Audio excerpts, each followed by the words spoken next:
Heaven's Lost Property, The Gods Have Fallen. Chapter 1, The Beginning of the End. Tomoko Sakurai had always been a curious person.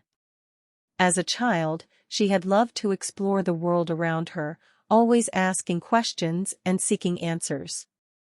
She had grown up in Tokyo, a bustling city full of life and energy, and had always felt a deep connection to it. Now, as a high school student, Tomoko's curiosity was still strong. She spent her free time reading books, watching movies, and immersing herself in her favorite anime series. She dreamed of going to college and becoming a writer, of exploring the world and finding her place in it. But one day, everything changed. It started with the weather. The sky turned a deep shade of crimson, and the air grew thick and heavy. Tomoko felt a sense of unease settle in her stomach as she walked home from school, the hairs on the back of her neck standing on end. As she approached her apartment building, she heard a low rumble in the distance. It sounded like thunder, but it was different somehow, darker, more ominous. Tomoko hurried inside, eager to escape the strange weather. She turned on the TV, hoping to distract herself with some mindless entertainment, but what she saw on the screen made her blood run cold. News reports were flooding in from all over the world, showing images of bodies falling from the sky. People were screaming and running for cover as the bodies crashed into the earth with a sickening thud. Tomoko's heart raced as she watched in horror. She had never seen anything like this before. She had heard of freak weather phenomena, but this was something else entirely. This was something supernatural. As she watched the news, she saw something that made her skin crawl. The bodies falling from the sky were not just any bodies, they were the gods of mythology and religion. Zeus, Odin, Osiris, and even Jesus of Nazareth, all of them were falling from the sky like discarded dolls. Tomoko felt a sense of dread wash over her. She had never been particularly religious, but she had always believed in something bigger than herself. Now, it seemed that something had fallen from the sky and shattered on the pavement. She tried to call her parents, but the phone lines were dead. She tried to text her friends, but no one responded. It was as if the entire world had gone silent, except for the screams of the people outside. Tomoko decided to venture outside to see what was happening. As she stepped out into the street, she saw chaos all around her. People were running and screaming, their faces twisted in fear and disbelief. The rain was thick and heavy, like drops of blood falling from the sky. The crimson sky cast an eerie glow over everything, making it seem like the world was bathed in blood. Tomoko felt a sense of panic rise in her chest. She had no idea what was happening, but she knew that it was bad. The world was changing in ways she couldn't even begin to comprehend, and she had no idea how she was going to survive it. She began to run, her heart pounding in her chest, and didn't stop until she reached her friend's apartment. When she arrived, she found her friend huddled in a corner, tears streaming down her face. "What's happening?" Tomoko asked, her voice shaking with fear. "I don't know," her friend replied, her voice barely above a whisper. "But the world, it's ending." Tomoko's mind raced as she tried to. Tomoko sat nervously on the old, creaky couch in her friend's small apartment. The incessant pounding of the rain on the windows and roof made it difficult to concentrate. She was still trying to process the events of the past few hours, her mind racing with confusion and fear. Earlier that day, she had been walking home from school when the rain started. At first, it was just a light drizzle, but it quickly grew heavier and more intense. Within minutes, she was drenched to the bone, her school uniform sticking to her skin. As she made her way home, she couldn't help but feel like she was being watched. She glanced nervously over her shoulder, but there was no one there. She quickened her pace, her heart pounding in her chest. Suddenly, a loud crash sounded behind her, and she turned to see what had happened. She couldn't believe her eyes. A giant, muscular figure lay crumpled on the sidewalk, surrounded by a pool of blood. As she watched, more and more bodies began to fall from the sky, each one a different god from a different mythology.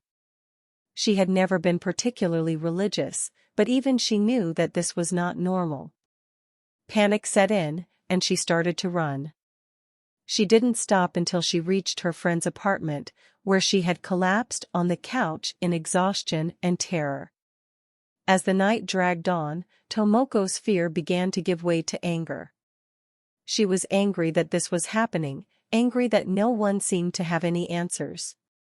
She was angry at herself for not being able to do anything to help.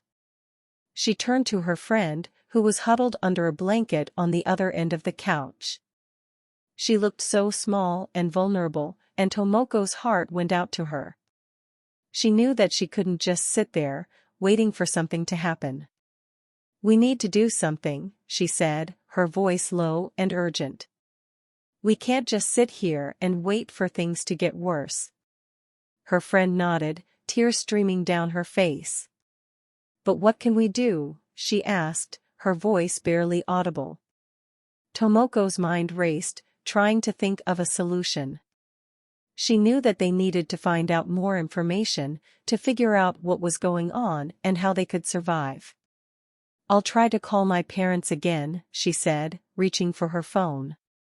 "Maybe they know something we don't." But as she dialed the number, she realized that the line was dead.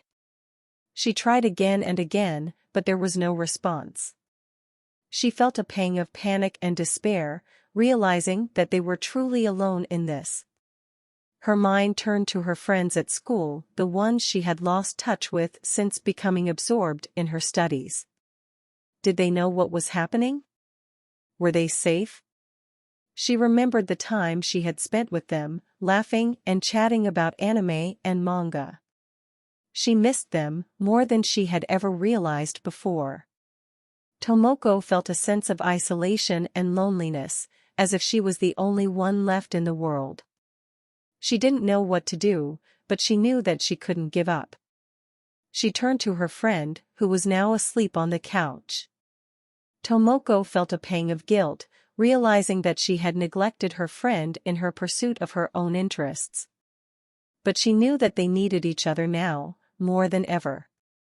As the rain continued to fall outside, Tomoko made a silent promise to herself to be strong, to never give up. As Tomoko walked through the city streets, she couldn't shake off the feeling of being lost and alone. The only sound that accompanied her was the sound of her own footsteps echoing off the buildings. The sky was cloudy, and it looked like it was about to rain. She had no idea where she was going or what she was going to do. She had just graduated from high school and had no plans for the future. Her parents had always told her what to do and where to go, but now that she was on her own, she felt like she was adrift in the world. To make matters worse, she didn't have any friends. She was always shy and introverted, and she had a hard time opening up to people. She spent most of her time reading books and watching anime, which made her feel like an outsider among her peers.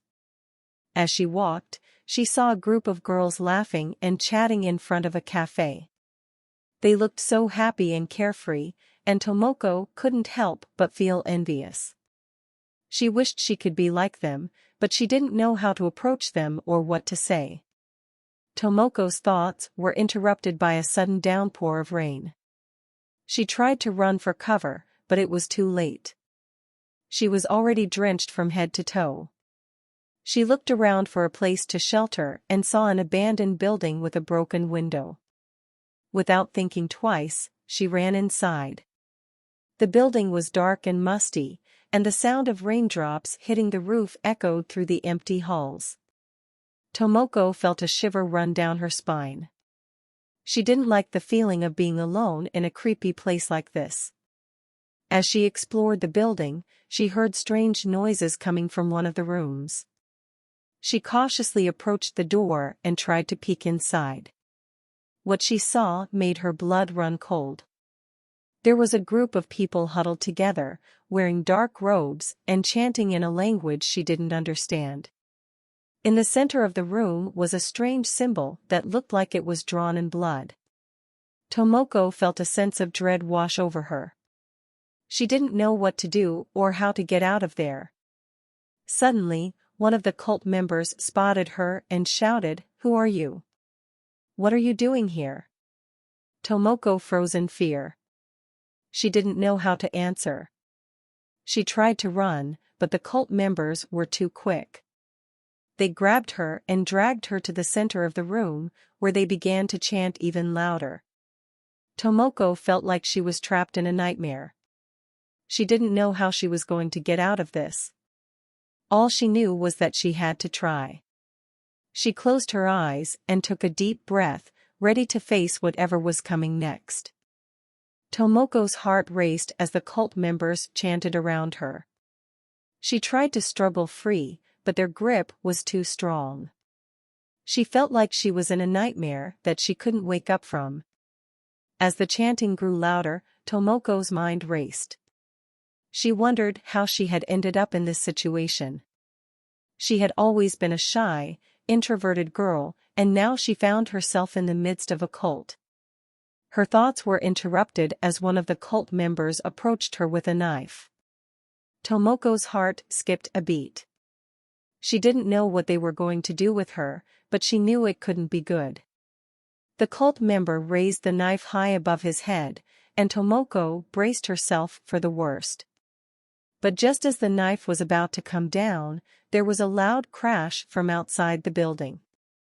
The cult members hesitated for a moment, looking towards the door.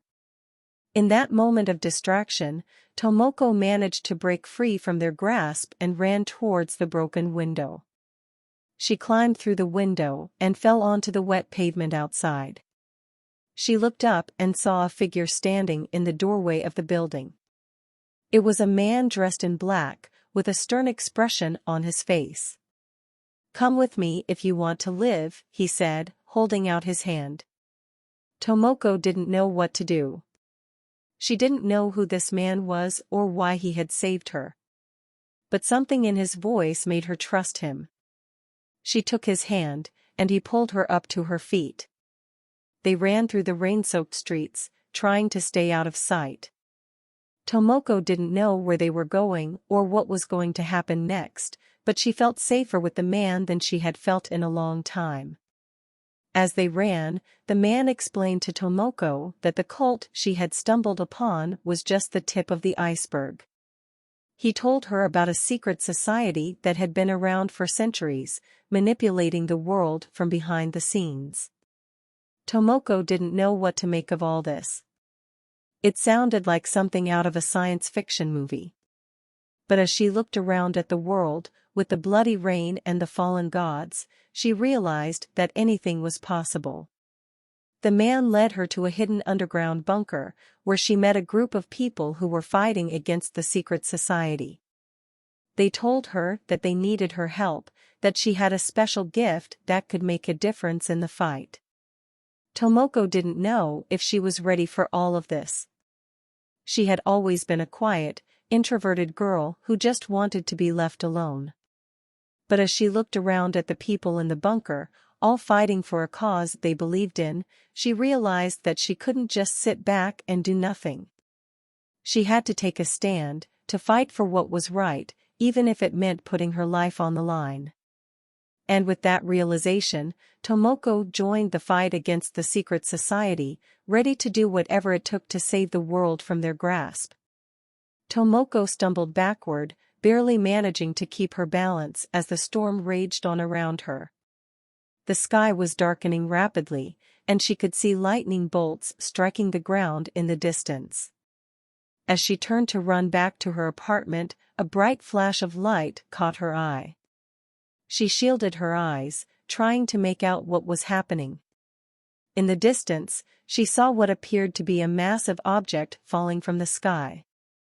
The object struck the ground with a deafening boom, sending shockwaves through the air. Tomoko fell to the ground, the force of the impact knocking the wind out of her.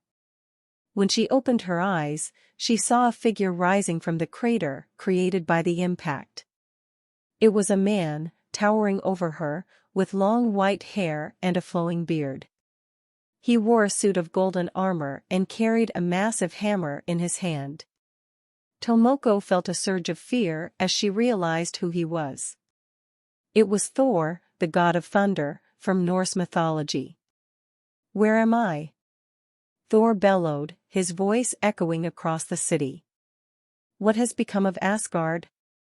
Tomoko scrambled to her feet and stumbled backward, her heart pounding in her chest. She didn't know what was happening or how to respond to the god's questions. Thor looked down at her, his eyes narrowing. "You are mortal," he said. "What do you know of these events?" Tomoko shook her head, her mouth dry. "I don't know anything," she managed to whisper. "Please, don't hurt me." Thor studied her for a moment before turning away. "I must find my fellow gods and learn what has transpired," he said. "But be warned, mortal. The world has changed, and not for the better." With that, he lifted his hammer and took off into the sky, leaving Tomoko alone in the midst of the chaos. Trembling with fear and confusion, she realized that her world would never be the same again. Something unimaginable had happened, and she was caught in the middle of it.